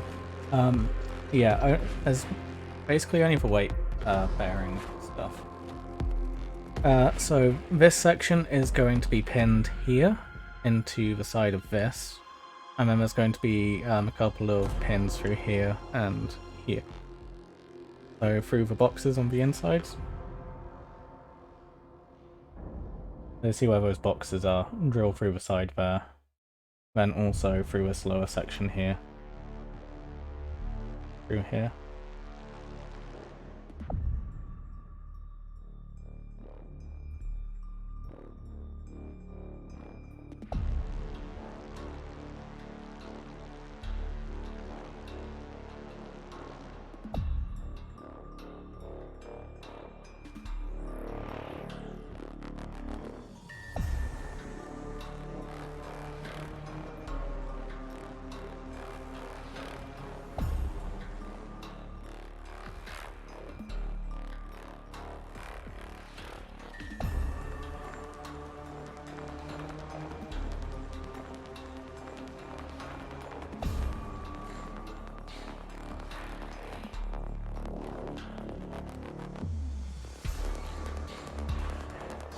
You're the person that might get me away from my initial grudge against contrast. Yeah. These contrast a lot. Whether it's just for effects like this, or painting. So, you know, it's like these tubes here, contrast, this green here, contrast. I'm going to be adding a lot of contrast for the next 10 minutes or so. That's all green stuff done. I want to add some different coloured dials.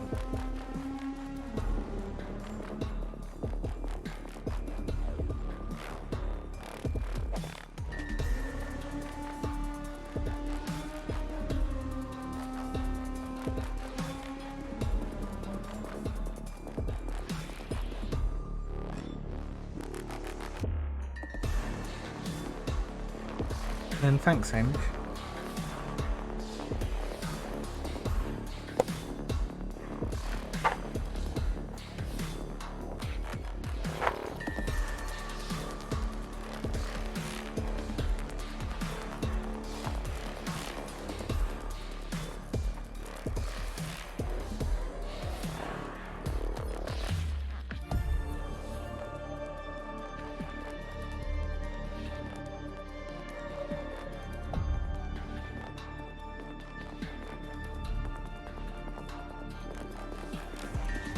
There's one I was looking for.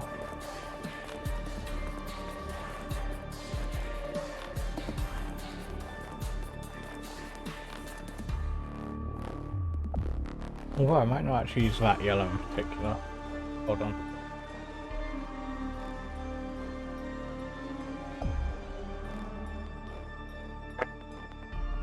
Yeah, actually, I'm going to use Nazareth yellow. I mean, it's separated out quite a bit, but yeah, we'll use this yellow instead of Imperial Fist yellow.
But this really needs a lot of shaking.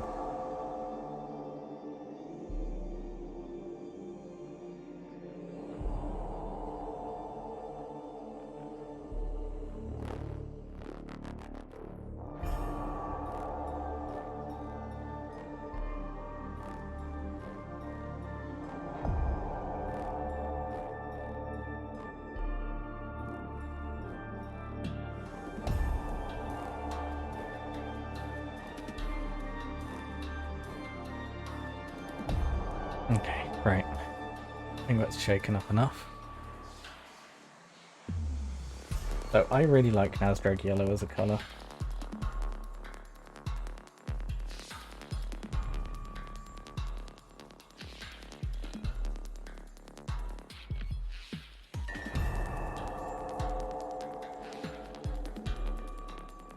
Perfect for doing old-timey yellow CRT.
And be right back, no worries, Alex.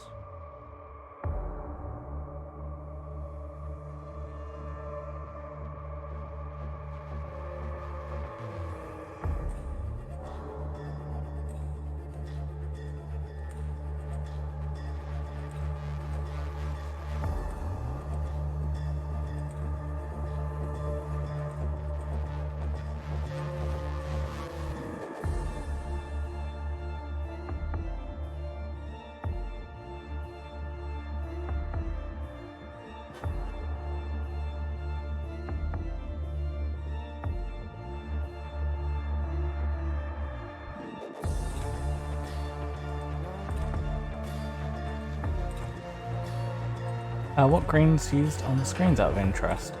Warp Lightning.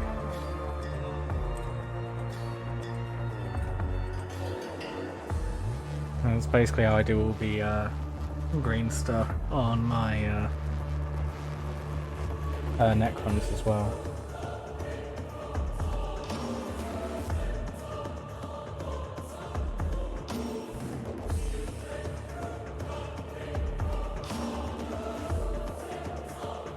Nice, Gracie.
Yeah, I really like the properties of Warp Lightning and how much it pulls away in two distinct stages on the edges, which allows you to basically make that like classic CRT screen look.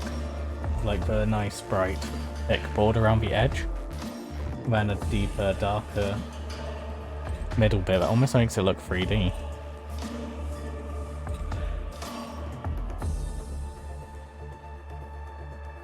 Almost 1 o'clock in the morning for me.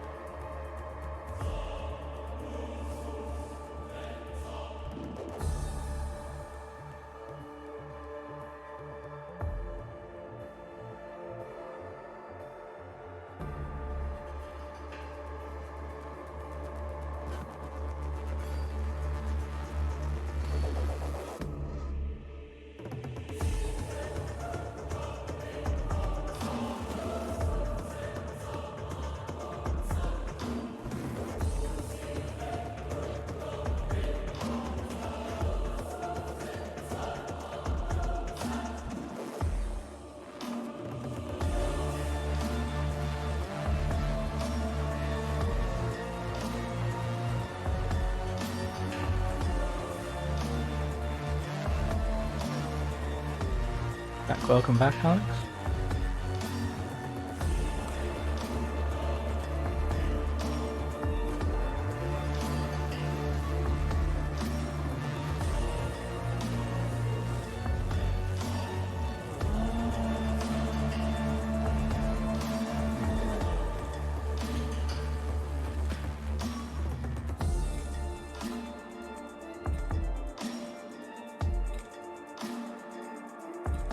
Can't make up my mind for next project. Going to get 15 Marines and swap it up. Now the options are either Alright, Explorator, Kratos, Iron Circle, Mantle, or Leviathan Dread. I don't know really.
mean, you can, if you do it rusty, there's always the opportunity to de-rust it.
Yeah, catch you later, Hamish.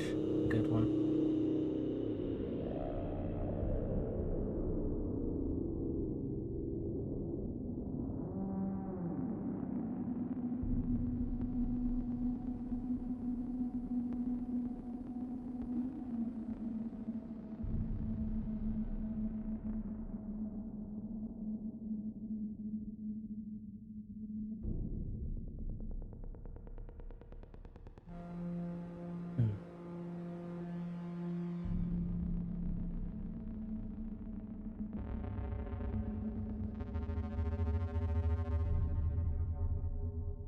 You know, honestly, chat, it's 1 o'clock in the morning for me. I think I'm gonna head off as well. So yeah, thank you guys so much for hanging around, and I'm glad you've been enjoying watching me paint the interior of this Titan so far. I've been really enjoying it. It's been nice and relaxing. Tomorrow is going to be anything but relaxing. As obviously tomorrow is Halloween. I'm going to be doing something which probably none of you are aware of. I think only maybe Phasma is. And that is I have a traditional game which I stream on Halloween. It's a scary game in which I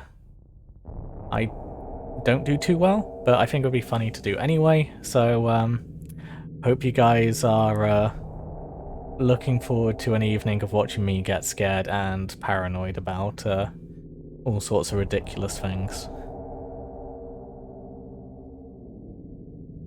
So yeah, we'll do that tomorrow, and then Tuesday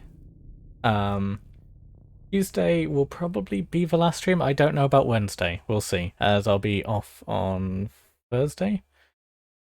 So yeah, we'll see how things go on Wednesday night. But yeah, tomorrow definitely we'll have a spooky, scary, fun time of watching me get terrified.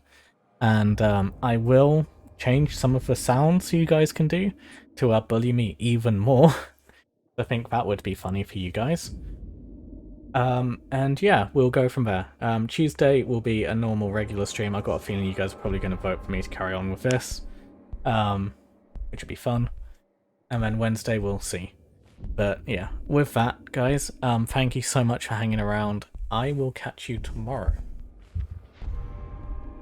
Have a good one.